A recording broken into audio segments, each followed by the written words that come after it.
Starting over here, could we introduce ourselves? There are microphones here. If you press the push button, it'll turn on a yellow light to let you know that you are live. Sure. Good afternoon. I'm Carrie Kashbusky, representing Midstate Technical College. Mia Yang, representing Wood County. Aaron Nelson, representing Wisconsin Rapids Public Schools. And Jerry Bach, member at large. Matt Zacher, Mayor. Dennis? Dennis Pog, 6th Ward Alderman. Tim DeSorsi, Finance Director. All right, thank you. I did call the meeting to order at 3:30. Roll call, everyone is here. Item 3, approval of the minutes of the previous meeting held on July 7th, 2025. Board, what are your wishes? I'll make a motion to approve that. I'll second. All right, I got a first by Yang, second by Bach. Are there questions or comments? Seeing none, we'll go ahead and cast our votes. All those in favor say aye. Aye. Aye. All those opposed say nay. Nay. Or ayes have it, 5-0. Item 4, review public record, planning documents, and the resolutions passed by the Plan Commission and City Council. Phil, how are you? I'm good, Mayor. Thank you. I'll try to walk through what's transpired up to this point, and then we can jump into a little discussion about the actual amendment that is in front of you today.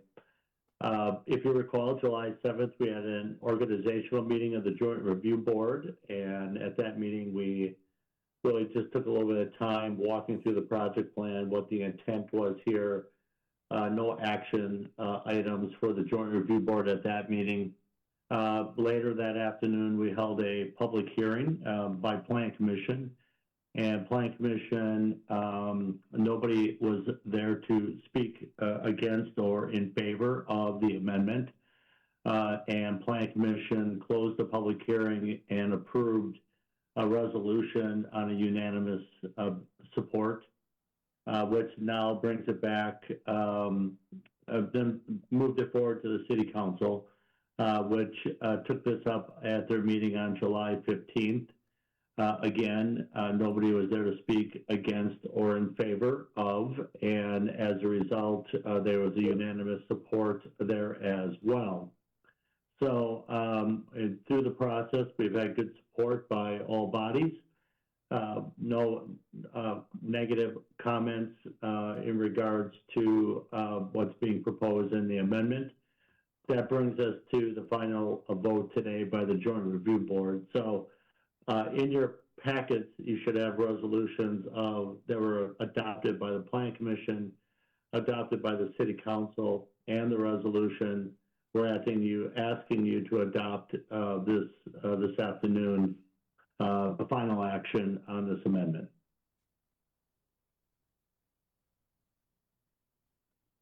All right, any questions or comments?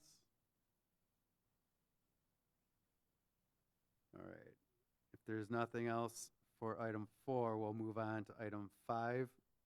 Phil, consider a resolution approving an amended project plan for taxing incremental district number 7. Phil? I don't think it's useful, Mayor, for me to share my screen, or if everybody has a copy of the project plan in front of them, I don't need to necessarily. The project plan itself did not change. I should say there's one addition to the project plan from the meetings that were held on July 7th. I spent quite a bit of time going through the purpose behind the amendment, the projects being added at that point. And again, the only change to the project plan and what the requirement for every project plan is section 15, page 25 of the project plan. We do seek and are required to get a legal opinion advising whether the plan is complete and complies with the Wisconsin state statutes. So we do have that incorporated into this final plan. The city attorney provided that letter opinion. The takeaway on the letter opinion is that it meets all the statutory requirements. That's their requirement to review to make sure that all the statutory requirements are met. They're not really reviewing it to determine, financial viability, those kind of things. So that's been an addition. We wait to get that letter opinion late in the process because we want to make sure they're reviewing the final plan, and it's a draft all the way through the process. Both plan commission can make changes, as can the village board. So we wanted to make sure we got through those steps prior to seeking that letter opinion from the city attorney.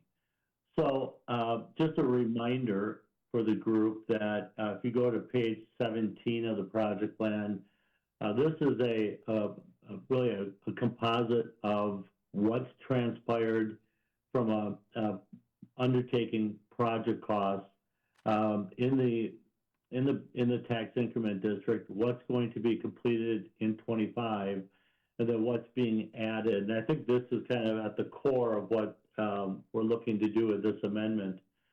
So between the original project plan and the first amendment, there was roughly just under $30 million of potential capital expenditures that could be undertaken over the life of this district. To date, the city has spent about $3.745 million of that $30 million, with about a little over $1 million going to be spent in 2025. Below that chart, then you'll see what is being added. East Jackson Street, Bridge to Grand. The majority of that would be TID eligible. Out of the $3 million project, roughly $2.4 million would be TID eligible. $625,000 would have to be picked up through the general levy fund balance wherever the city decides to pull the money for the rest of that project. The second was the 2nd Street North from Jackson Street to Baker Street, and again, almost $198,000 of that $296,000 project would be TID eligible. Again, $98,000 would have to come from another source. And then finally, the railroad optimization project. The city received a grant for the majority of that, and then the TID will pick up really the rest of that project cost. So if you look at the total columns, third column from the right on that chart, you'll see what we're adding here is about $2.6979 million. So even by adding that, we are looking at expenditures of about $7.6 million. So that's money spent to date, the 25 project costs, and what's being added out of a potential budget of about $32.5 million. So very, the city has got a lot of capacity to take on other projects if they choose to, but a number of these projects will not move forward just because they are, they were tied to a development that did not take place. So very conservative approach still with the expenditures, and that will, as a result, lead to a positive cash flow, which we do show on page 21 of the project plan, with the ability to potentially close this district out a couple years early. So that, in a nutshell, Mayor, is really what we're looking to do with this amendment. Any questions or comments? Seeing none. Item 6, review annual PE 300 reports and the performance and status of the city's active tax incremental districts as required by Wisconsin Statute 66.1105, para 4M, para F. Tim? We'll need a motion Okay, for the resolution in item 5. all right. So going back to item 5, sorry about that. Board, what are your wishes? Would make a motion approving the resolution on the amended project plan for tax increment District Number 7. All right. I have a motion.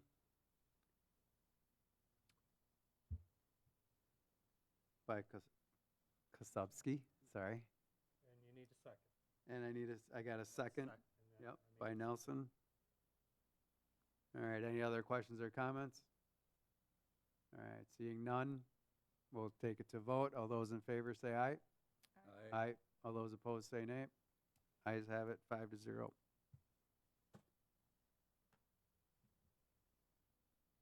All right. Item 6, Tim. I already read it for you. Sure. As you're well aware that every year we have to convene a joint review board to review the reports that we have to file as state on an annual basis. And so since we're going through this amendment, we put this on agenda so we don't have to drag you down here for another meeting. I'll quickly go through those. Like I said, if you have any questions, please let me know. I'll start with TID number 6. That is our Rapids East Commerce Center. This TID is nearing the end of its life. I think for the 26 budget, we have our last debt payment on that TID that was used to finance the infrastructure that extended out to service the Rapids East Commerce Center. So we'll have an increment for 2026 that'll pay for that, and then that TID will close. And right now, I'm projecting that for 24 and 25, we're running a little bit of a deficit of 32,000 in 24. That deficit grows to, in 25, 78,000. But with that debt service payment of 178 and estimated increment in 352, we're projected to end up with a surplus in that TIF district of $86,874. Now, when we close that, obviously that 86,000 or whatever the actual surplus is in that TID will be distributed amongst all the taxing jurisdictions. So, and really there are, the expenditure period is closed with that TID, so all we're really, the activity that's in there is just the annual tax increment and then the exempt computer and personal property aids we receive from the state. And really the only expenditures that over this year and next year is that we have an annual filing fee with the DOR for the TID, and then in the last year, we're required to have an audit, so we'll have some audit expense for that final audit of that tax district. So if there's any questions, I'll be happy to answer on 6. Any questions, comments? All right, seeing none, move on to item 7. Next one is TID number 7. That's Oh, my the fault. Sorry. project plan that we just, that you just approved. And once again, I'd like to thank you for being a partner in this tax increment district. So obviously, the big project this year is going to be the Riverwall maintenance. And then obviously, next year and in 27, we have the 3 major projects of East Jackson Street, 2nd Street North, and Railroad Optimization Project. That was the reason for the amendment. Right now, as you can, in the project plan, we're projecting out a surplus at this point, and we might be able to close that TID early. And obviously, any surplus in there, just like TID number 6, will be distributed amongst all the taxing jurisdictions. So if there are any questions on TID number 7, I'll be happy to answer them. Any questions on TID 7? No? And our last TIF district is TID number 8. That is out in the Rapids East Commerce Center. It's an overlay of TID number 6. It's the Metelco development. And if you recall, we established a TID district to extend the rail across 48 to service the Metelco development and also to provide some incentives. I think that the incentives were a $600,000 revenue obligation where we pay them $150,000 each year. 25 will be the last year for that $150,000 payment to the Metelco. And then in 26, we'll undertake our last project in that TID, and that'll be the reconstruct 48th Street that resides in the city limits that services that development. After that, there are no other projects anticipated for that, and that one will definitely be closing early. Right now, we're, like I said, we'll have a surplus of just shy of projected of 500,000 after the 48th Street project is completed in '26. So we anticipate that that'll close really early, and obviously then we'll distribute any surplus in there to taxing jurisdiction. So that was a very successful TID with the Metalco development, and if you have any questions, I'll be happy to answer them. Any questions or comments on TID 8? Anything else, Tim? Those are the 3 TID reports that we're required to review, so. All right. Overall, any other questions or comments? Want to thank Tim for a nice update on lots of paperwork. Yeah. All right, moving on to item 7, then adjournment. What are your wishes? Motion by Yang. Second by Kasabsky. Carrie, sorry. All right, all those in favor say aye. Aye. Aye. All those opposed say nay. Ayes have it, 5-0. We are adjourned at 3:47 p.m. Thank you, everybody. Appreciate Thank your you. time. Thank you.